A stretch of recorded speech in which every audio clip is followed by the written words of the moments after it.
from genital organ laceration. Before that, obviously, if there is bleeding, you have to check whether it's due to atonicity or trauma. So if the uterus is well contracted, still there is bleeding, obviously we know it's from some other source. We have to rule out genital tract injury. Cases with negative balloon test tamponade and failure to arrest the bleeding by intrauterine balloon tamponade in the uterine atony requires immediate surgical interventions.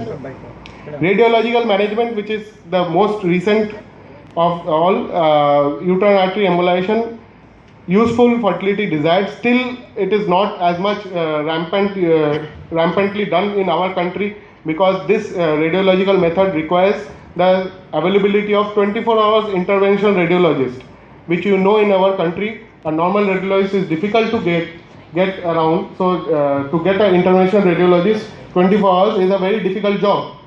Complications include local hematoma formation at surgical site, infection, ischemic phenomenon like uterine artery necrosis rarely, emergency indication persistent atonic PPH and surgical complications, or if there is uterine tear during the LSCS bleeding following hysterectomy. So what is done? There is access to the anterior division of the internal iliac artery is done via the femoral artery approach, done by injecting gelatin particles. Use of polyvinyl alcohol is permanent. Success around 75 to 100%. Elective can be done in cases of suspected cases of placenta accreta or placenta previa or previous cesarean section scar diagnosed by ultrasound or MRI. So pre-embolization and post-embolization pictures. So another newer thing which has come up is intravascular aortic balloon occlusion. It is prophylactic, simple, safe, minimal invasive method in the management of life-threatening PPH and in conservative management of abnormal placentation. Results are similar in terms of blood loss compared to the previous one. Absence of need of blood products as the internal iliac artery is occluded. Further research is required and it is also used as an ancillary procedure of choice during the scheduled cesarean hysterectomy in known or suspected cases of abnormal placentation. Hysterectomy was avoided in these cases in 10 out of 14 cases of major PPH. This was reported by Penny et al. In Scottish Confidential Audit. Surgical treatment. For the surgical management proper, multiple surgical options are available to include the variety of uterine compression sutures, vascular ligation and peripartum hysterectomy. Now we all know the legend is sitting in front of us. The credit goes to Christopher B. Lynch, 1997, who introduced the famous compression sutures. And sir, sorry, without your permission, I have taken your pictures from your website. So it avoids peripartum hysterectomy.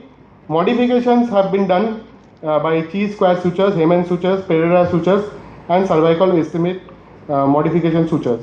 This was the anterior view post B. Lynch and the posterior view post B. Lynch. Other sutures are Heyman and Cho square sutures. As you can know, the Cho square sutures are square sutures. And B. Lynch sutures I will not describe because sir would have already dealt with you. Heyman sutures is basically, it was done through and throughout. The incision is taken from the anterior and posterior end without exposing the interior side of the uterus. But it had a problem with the Heyman suture that it led to the collection of the products and leading to infection later on. So the complications which was noted commonly was pyometra, in uterine inflammation leading to chronic endometritis, systemic sepsis, ischemic uterine necrosis, and uterine suture erosion. Synecdoche has been reported by several studies. Risk of potential complication, very important, is higher when non-absorbable sutures are used. So what mistake usually is done while advocating the B. Lynch suture, and the several studies who have found out some negatives, because they are not specifying the types of sutures they are using. Usually in India, what happens when we are operating in the operation theatre and we need to apply the B. Lynch suture, we will get hold of whatever suture we can. Somebody is putting catgut, somebody is putting Vicryl, but actually recommended is the monofilament, which has an absorption time of 2 to 3 months, if I am correct, sir. So which decreases the complications, because if you are giving a longer absorbable sutures, which takes longer time to resolve, will develop certain complications. So which other cases should be selected, which other cases should be treated is very important. Fertility after application of the uterine compression sutures. they do not show any serious complications, and there was no rates of infertility. So B-Lin suture was very successful in this regard. Vascular ligations, bilateral uterine artery ligation, 90%